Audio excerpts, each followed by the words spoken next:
Hello and welcome back. So in the previous video, we saw some basic information about the category merging.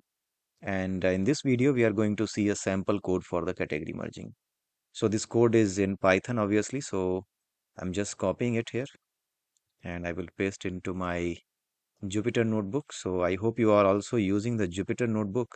This is really useful for you guys who want to learn the Python, basically the machine learning or the feature engineering or the data science related things, then in that case, this really helps you a lot. So here you can see that I have imported the library Panda and given the alias name as PD.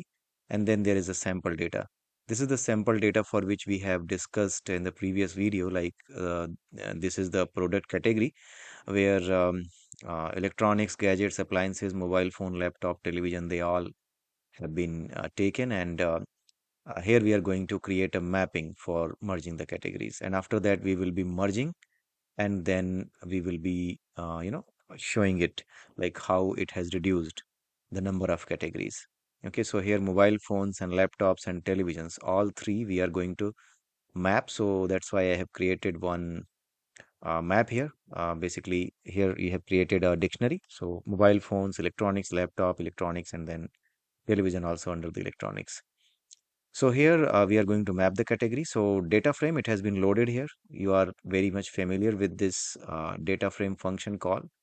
This is from the pandas library and it loads the data basically into the local cache. And after that, we are doing the mapping. This map function, you can read about it because I'm not going to tell you about the pandas library or anything because this is not the Python class. This is all about the feature engineering only. So I'm not going to explain it, but yeah, looking into this piece of code like map function is there, how the mapping is created, then how the fill NA function works to fill the product categories when we have mapped them. After mapping them, how it fills the different categories under the product column that we will be printing here. So this you can see like how it is working.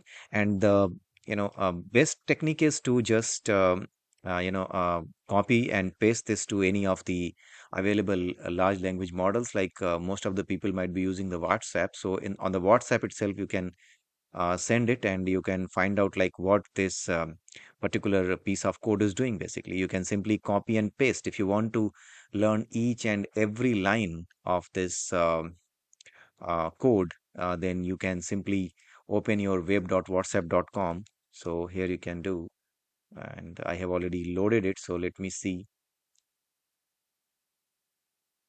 Let me show you that how you can use it.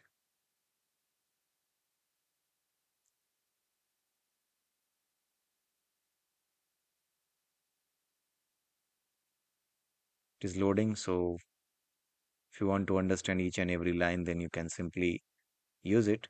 But yeah, I have some personal data as well. So I will just show it in the next video or one of the videos I will dedicate for that only. So sorry for that because I just forgot that there is some personal data as well. So I will show you in some other account in the WhatsApp. You simply need to open the Meta AI, and in the Meta AI, you can pass this entire piece of code and just ask it to explain each and every line of this piece of code, and then it will be explaining it to you. Okay. Or you can go to Google and find out the meaning of this map function, how what it does, and then fill in a function and what this particular piece of code will do. That all you can understand. So let me run it.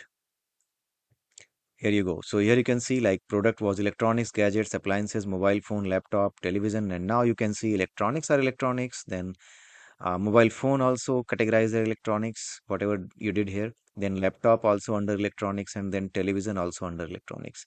So this is how this has been categorized, and this is what we have discussed in the previous video while we were discussing the basic idea about the category merging. So this way you can see like these were 1, 2, 3, 4, 5, 6, 7 categories, but now it has reduced to 1, 2, 3, only three categories, right?